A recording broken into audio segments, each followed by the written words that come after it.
Hello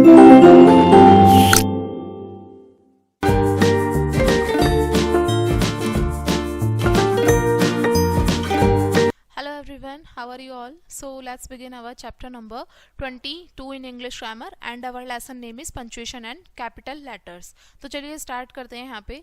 punctuation का मतलब ये होता है कि जब हम लिखते हैं, जो भी हमारी राइटिंग होती है, जो भी हम बताते हैं लिख करके अपनी बात में, उसका पंचुएशन का होना बहुत ज़रूरी है. पंचुएशन का मतलब होता है यानी कि ठहराव, यानी कि हमें किस जगह पे कहाँ कितनी देर के लिए रुकना है. पंचुएशन भी वही होता है, यानी कि हमें कहाँ कितनी देर के लिए रुकना है. तो पंचुएशन मार्क्स होते हैं कुछ, और पंचुएशन ये कुछ हमें स्टॉप्स दे रखे हैं, इनके उस पर हमें पता चलता है कि हमें कहाँ किस तरीके से कैसे रुकना है. यही पंचुएशन मार्क्स हैं. पहले है हमारा फुल स्टॉप और पीरियड. ये फुल स्टॉप का मार्क होता है. फिर आता है कोमा, फिर होता है सेमी कॉलन, कॉलन का ये मार्क होता है, डैश, हाइफन, फिर आता है एक्सक्लामेटरी मार्क होता है, एक्सक्लामेशन साइन भी बोलते हैं इसको. ये इंटेरोगेशन साइन है, यानी कि जो भी हमारे क्वेश्चन वर्ड्स होते हैं उसको एंड करना होता है तो क्वेश्चन मार्क हम लगाते हैं लास्ट में.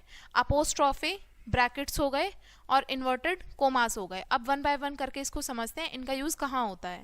पहले बात करते हैं फुल स्टॉप के बारे में. देखिए फुल स्टॉप यहाँ पे बोला है, it represent the longest pause and it indicate the end of a sentence. देखिए फुल स्टॉप का मतलब होता है यानी कि हमें लंबे समय के लिए थोड़ा ब्रेक लेना है, लॉन्ग पॉज लेना है हमें, और हमें ये बताता है कि जो हमारा सेंटेंस है वो ख़त्म हो चुका है. और ये कैसे यूज़ होता है?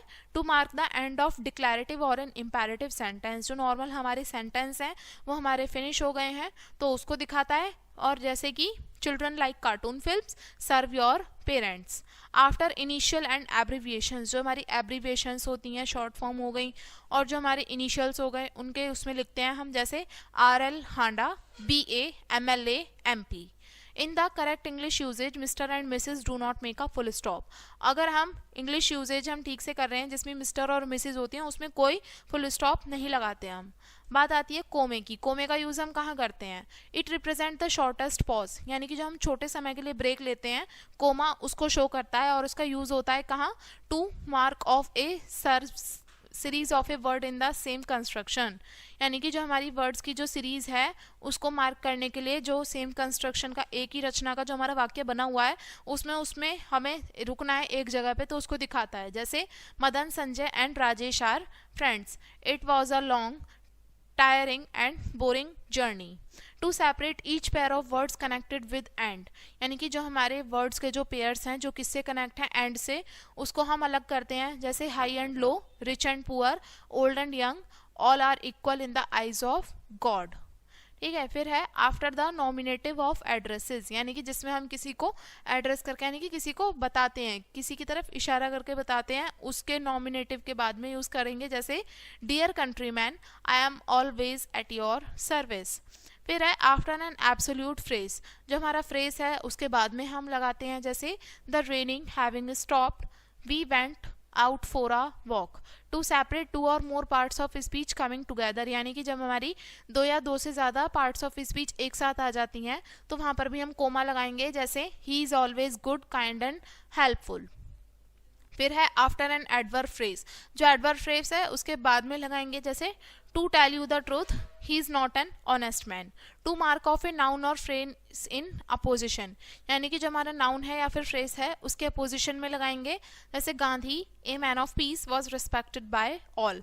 To mark of two or more adverb और एब्रीवियल फ्रेसेस, यानी कि जो हमारे दो या दो से ज़्यादा एडवर्ब है या फिर एडवर्बियल फ्रेसेस हैं वहाँ पर लगाएंगे, जैसे then at last he agreed to help me. To mark of the qualifying phrase, जो हमारा क्वालिफाइंग फ्रेज है उसको मार्क करने के लिए लगाएंगे, जैसे Delhi the capital of India is a big city. To separate a direct quotation, यानी कि जो हमारी डायरेक्ट कोटेशन है उसको अलग करने के लिए लगाएंगे, जैसे mother said you should get up early. Before and after the word let into the body of sentence, जो हमारी सेंटेंस की जो बॉडी है उसमें जो वर्ड्स अंदर आ रहे हैं उससे पहले या बाद में लगाएंगे, जैसे he did not however succeed in his purpose. To indicate the omission of word, यानी कि जब हमें किसी वर्ड का ओमिजन है खास करके एक वर्ब का वहाँ पर दिखाने के लिए लगाएंगे, जैसे he is an angel, you a devil. फिर है to separate an adverb clause preceding the principal clause, यानी कि जो हमारी एडवर्ब क्लॉज है जो प्रिंसिपल क्लॉज को फॉलो कर रही है उसको अलग करने के लिए लगाएंगे, जैसे if you tell the truth you will be let off. फिर है to separate a long subject opening a sentence, यानी कि जो हमारा लॉन्ग सब्जेक्ट है जो एक सेंटेंस से ओपन हो रहा है उसको अलग करेंगे, जैसे how to meet you immediately is the question. To separate an adjective clause, जो एडजेक्टिव क्लॉज है जो कि रेस्ट्रिक्टिव भी नहीं है मीनिंग में, उसको अलग करेंगे, जैसे my youngest brother who is a doctor lives in Delhi. To separate certain words from the rest of the sentence, और जो हमारे कुछ वर्ड्स हैं सेंटेंस से अलग अलग उसको अलग करने के लिए लगाएंगे, जैसे you may help me sir, yes he has been offered a job, please help me. To separate date from the year, date को ईयर से अलग करने के लिए यूज़ करेंगे कोमा, 22 मार्च 2014, मार्च 22 2014। अब बात आती है सेमी कॉलन की। सेमी कॉलन का मार्क ऑफ कोर्स यही होता है, ठीक है। इट रिप्रेजेंट लॉन्गर पॉज, यानी कि कोमे से हमें थोड़े ज़्यादा समय के लिए रुकना होता है, ये उस चीज़ को रिप्रेजेंट करता है।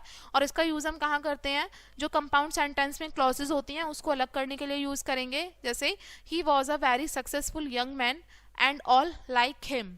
All separate loosely related clause, यानी कि जो आपस में संबंधित जो हमारी क्लॉजेज हैं उसको अलग करने के लिए करेंगे, जैसे speaking makes a ready man, writing makes you exact.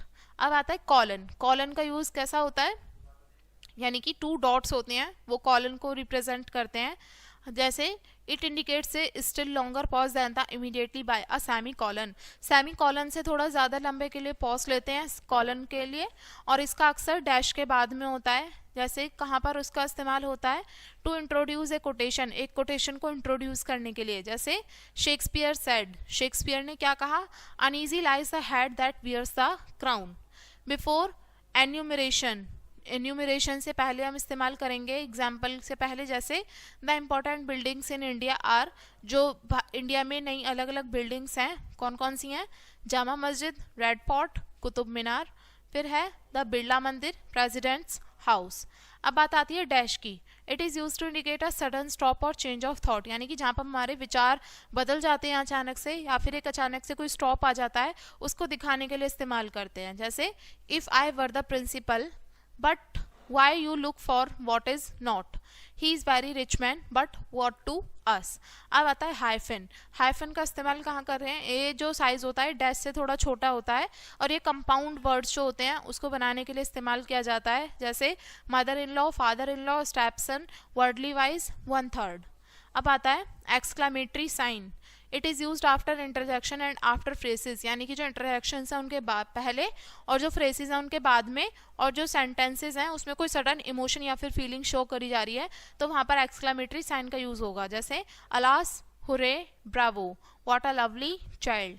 The science of interrogation, जो हमारे इंटेरोगेशन साइन है अब उनका यूज़ कहाँ होगा, जब भी हमारा कोई भी सेंटेंस है क्वेश्चन वर्ड से एंड हो रहा है, उसमें क्वेश्चन पूछा गया है तो उसको एंड हम क्वेश्चन मार्क से करेंगे, जैसे where is your father, why were you absent yesterday. अब बात आती है अपोस्ट्रॉफी की। अपोस्ट्रॉफी कहाँ पर यूज़ होगा, to show the omission of a letter or letters, यानी कि लेटर या फिर लेटर्स कहाँ पर उनका यूज़ हमें नहीं करना वहाँ दिखाया जाएगा, जैसे do, don't, do not, I have, did not, did not, haven't, have not, I am, er, ever। और ये पॉजेसिव केस जो है वहाँ पर भी यूज़ करेंगे, जैसे Madan's bat is here, this is Sanjay's house. Bracket, bracket का यूज़ कहाँ करते हैं, इनको हम पैरेंथेसिस भी बोलते हैं, और जो हमारा सेंटेंस का जो मेन पार्ट होता है उसको अलग करने के लिए इस्तेमाल में लाते हैं हम ब्रैकेट का, और जो हमारा फ्रेज है, क्लॉज हैं जो ग्रामेटिकली उसको बिलोंग नहीं करते उसके लिए भी हम यूज़ करते हैं, जैसे my father, my God grant his soul peace is now in heaven. अब बात आती है इन्वर्टेड कोमास की। इन्वर्टेड कोमा का हम वहाँ पर इस्तेमाल करते हैं, या फिर जो स्पीकर है उसके द्वारा कोई वर्ड्स हैं वो एग्जैक्ट वही कहे गए हैं तो उसको हम इन्वर्टेड कोमास के अंदर अलग से दिखाएंगे, एग्जैक्ट वही वर्ड्स होते हैं, जैसे in the words of Elphinstone Babur happens to the most admirable prince that ever resign in Asia. ठीक है, तो ये हमारे एलिफ स्टोन के जो वर्ड्स हैं वो एज इट इज़ हमने इन्वर्टेड कोमास के अंदर शो करे हैं। ठीक है, तो ये आगे समझते हैं हम कैपिटल लेटर्स। कैपिटल लेटर का यूज़ हम कहाँ करते हैं? कैपिटल लेटर का यूज़ करेंगे कोई भी सेंटेंस शुरू होने से पहले, जैसे कि mister Ganesh teaches us Hindi. To begin every new line of poetry, कोई भी कविता की नई लाइन शुरू हो रही है उसकी शुरुआत में हम कैपिटल लेटर इस्तेमाल में लाएंगे, जैसे great courage in the hurt of strife is often shown but all one's life. To live up to a hero's fame is harder than to win the name. फिर है to begin proper noun and adjective form thereby. जो भी हमारे proper noun है, जो adjectives हैं उनके उसमें लाएंगे शुरुआत के लिए इंडियन, इंडिया, अमेरिका, अमेरिकन। फिर है जो हमारा कोटेशन कोई शुरू हो रही है उसके लिए यूज करेंगे कैपिटल लेटर। रामा ने कहा जैसे you are a good boy. फिर है जो हमारी नाउन है, प्रोनाउन है, जो गॉड को रिलेट कर रही हैं, उनको रेफर कर रही हैं, उनकी स्टार्टिंग हम कैपिटल लेटर से ही करेंगे, जैसे ऑलमिटी, ओमनीपोटेंट, ओमनी प्रेजेंट, लॉर्ड। फिर है जो हमारा प्रोनाउन है, जैसे कि आई हो गया और इंटरजेक्शन ओ हो गया, उसके लिए हम यूज करेंगे जैसे he and I are friends. Guide me O lord. जो हमारी एब्रीवेशंस हैं उसको कैपिटल लेटर में लिखेंगे, जैसे कौन कौन सी हमारी एब्रीवेशन? एमपी। एमपी जो है पार्लियामेंट का जो मेंबर होता है उसके लिए इस्तेमाल में लाया जाता है। To write name of day and month, जो दिनों और महीनों के नाम है वो भी कैपिटल लेटर से लिखेंगे, जैसे मंडे, ट्यूसडे, जनवरी, फरवरी। आगे है जो हमारी बुक्स के नेम हो गए, न्यूज़पेपर, मैगजीन्स के नाम हो गए, इनके भी हम कैपिटल लेटर से लिखेंगे, जैसे the Bible, the Ramayana, the Times of India, the Times, the India Today. To write important historical event, जो हमारे मुख्य, जो हमारे ऐतिहासिक जो हमारे इवेंट्स रहे हैं उसके लिए हम लिखेंगे, जैसे the first world war, the independence day, world wild life day. फिर है नेक्स्ट जो हमारे टाइटल्स हैं, डेजिनेशंस हैं, उसको कैपिटल वर्ड्स में लिखेंगे, the president of India, Padma Bhushan, the prime minister of India. ठीक है, तो ये हमने कैपिटल जो लेटर्स हैं उनका यूज़ हम कहाँ करेंगे वो भी हमने सीखा कहाँ करेंगे। तो ये हमारा लेसन रहा, इसमें हमने पंक्चुएशन मार्क्स सीखे और साथ में जो हमारे कैपिटल लेटर्स हैं उनका यूज़ कहाँ करना है वो भी हमने इस लेसन में देखा। तो वीडियो को यहीं पे एंड करेंगे एंड थैंक्स फॉर वॉचिंग।